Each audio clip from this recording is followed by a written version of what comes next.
I. A man must not only consider how daily his life wasteth and decreaseth, but 'tis also he live long, he cannot be certain whether his understanding shall continue so able and sufficient for either discreet consideration in matter of businesses, or for contemplation, it being the thing whereon true knowledge of things both divine and human doth depend. For if once he shall begin to dote, his respiration, nutrition, his imaginative and appetitive, and other natural faculties may still continue the same, he shall find no want of them, but how to make that right use of himself that he should, how to observe exactly in all things that which is right and just, how to redress and rectify all wrong, or sudden apprehensions and imaginations, and even of this particular, whether he should live any longer or no, to consider duly. For all such things, wherein the best strength and vigour of the mind is most requisite, his power and ability will be past and gone. Thou must hasten therefore, not only because thou art every day nearer unto death than other, but also because that intellective faculty in thee, whereby thou art enabled to know the true nature of things, and to order all thy actions by that knowledge, doth daily waste and decay, or may fail thee before thou die. 2. This also thou must observe, that whatsoever it is that naturally doth happen to things natural, hath somewhat in itself that is pleasing and delightful, as a great loaf when it is baked. Some parts of it cleave, as it were, and part asunder, and make the crust of it rugged and unequal, and yet those parts of it, though in some sort it be against the art and intention of baking itself, that they are thus cleft and parted, which should have been, and were first made all even and uniform, they become it well nevertheless, and have a certain peculiar property to stir the appetite. So figs are accounted fairest and ripest then, when they begin to shrink and wither as it were. So ripe olives, when they are next to putrefaction, then are they in their proper beauty. The hanging down of grapes the brow of a lion, the froth of a foaming wild boar, and many other like things, though by themselves considered, they are far from any beauty, yet because they happen naturally, they both are comely and delightful, so that if a man shall with a profound mind and apprehension consider all things in the world, even among all those things which are but mere accessories and natural appendices as it were, there will scarce appear anything unto him wherein he will not find matter of pleasure and delight. So will he behold with as much pleasure the true rictus of wild beasts, as those which by skilful painters and other artificers are imitated. So will he be able to perceive the proper ripeness and beauty of old age, whether in man or woman, and whatsoever else it is that is beautiful and alluring in whatsoever is. With chaste and continent eyes he will soon find out and discern, not credible unto every one, but unto them only who are truly and familiarly acquainted, both with nature itself and all natural things. 3. Hippocrates, having cured many sicknesses, fell sick himself and died. The Chaldeans and astrologians, having foretold the deaths of divers, were afterwards themselves surprised by the fates. Alexander and Pompeius and Caius Caesar, having destroyed so many towns, and cut off in the field so many thousands both of horse and foot, yet they themselves at last were fain to part with their own lives. Heraclitus, having written so many natural tracts concerning the last and general conflagration of the world, died afterwards all filled with water within, and all bedaubed with dirt and dung without. Lice killed Democritus, and Socrates, another sort of vermin, wicked ungodly men. How then stands the case? Thou hast taken ship, thou hast sailed, thou art come to land, go out, if to another life. There also shalt thou find gods, who are everywhere. If all life and sense shall cease, then shalt thou cease, also to be subject to either pains or pleasures, and to serve and tend this vile cottage. So much the viler, by how much that which ministers unto it doth excel, the one being a rational substance and a spirit, the other nothing but earth and blood.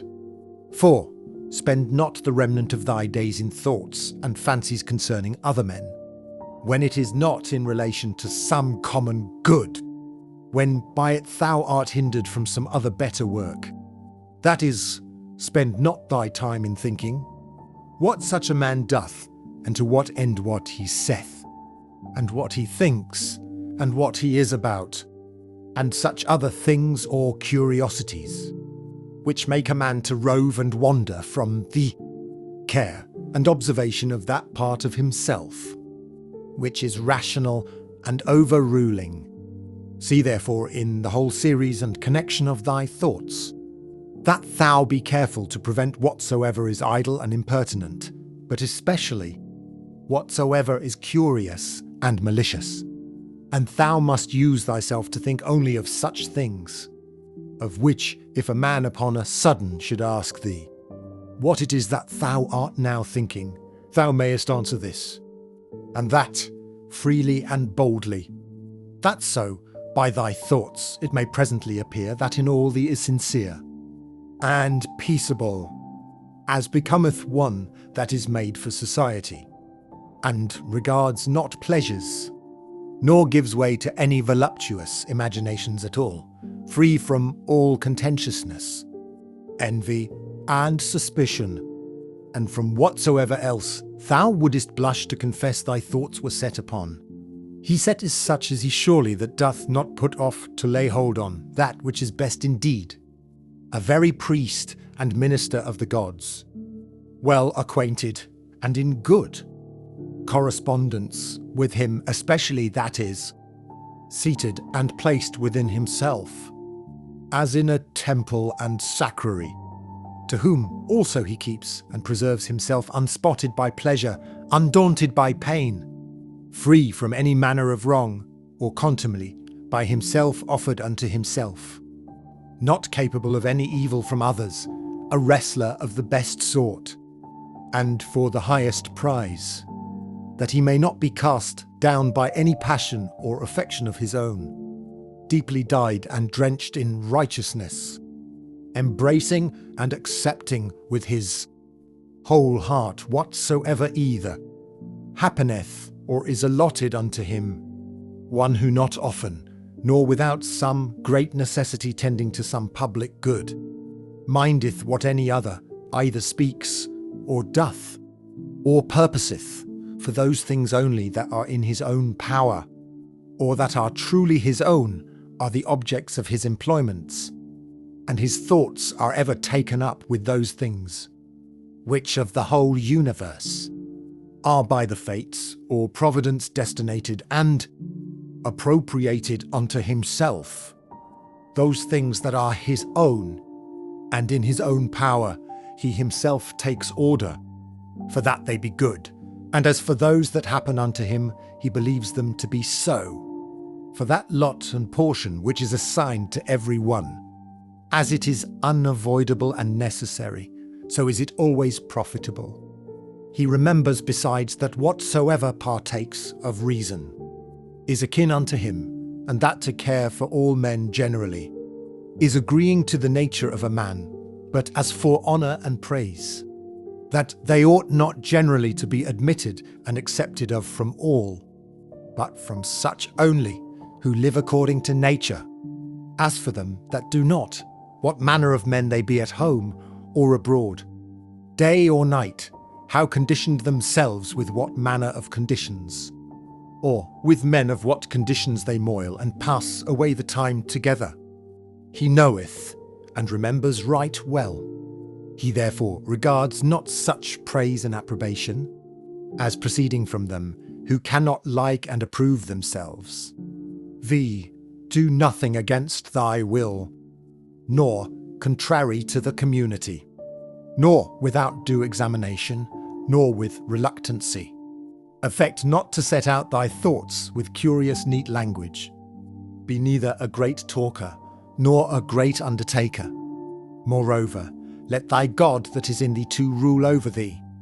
Find by thee that he hath to do with a man, an aged man, a sociable man, a romeng, a prince, one that hath ordered his life, as one that expecteth, as it were, nothing but the sound of the trumpet, sounding a retreat to depart out of this life with all expedition, one who for his word or actions neither needs an oath, nor any man to be a witness.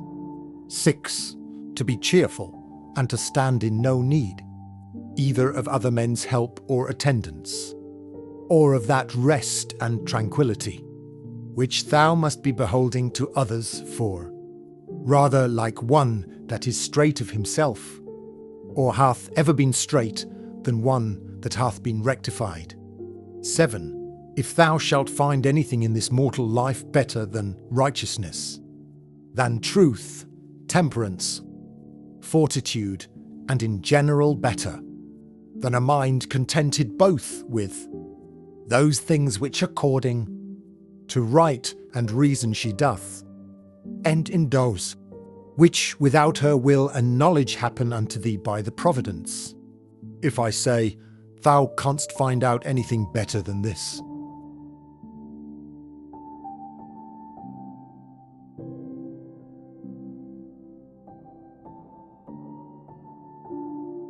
Nine, in the mind that is once truly disciplined and purged. Thou canst not find anything either foul or impure, or as it were festered, nothing that is either servile or affected, no partial tie, no malicious averseness, nothing obnoxious, nothing concealed. The life of such an one, death can never surprise as imperfect. As of an actor that should ye before he had ended, or the play itself were at an end, a man might speak. X. Use thine opinative faculty with all honour and respect. For in her indeed is all. That thy opinion do not beget in thy understanding anything contrary to either nature, or the proper constitution of a rational creature. The end and object of a rational constitution is to do nothing rashly, to be kindly affected towards men, and in all things willingly to submit unto the gods. Casting therefore all other things aside, keep thyself to these few. And remember withal that no man properly can be said to live more than that which is now present, which is but a moment of time. Whatsoever is besides either is already past, or uncertain. The time, therefore, that any man doth live, is but a little, and the place where he liveth is but a very little corner of the earth. And the greatest fame that can remain of a man after his death, even that is but little, and that too, such as it is whilst it is by the succession of silly mortal men preserved, who likewise shall shortly die, and even whiles they live know not what in very deed they themselves are, and much less can know one, who long before is dead and gone. 11. To these ever-present helps and mementos, let one more be added, ever to make a particular description and delineation, as it were, of every object that presents itself to thy mind, that thou mayest wholly and throughly contemplate it, in its own proper nature, bare and naked, wholly and severally, divided into its several parts and quarters, and then by thyself in thy mind. to call both ites it consist, and in which it shall be resolved, by their own proper true names and appellations.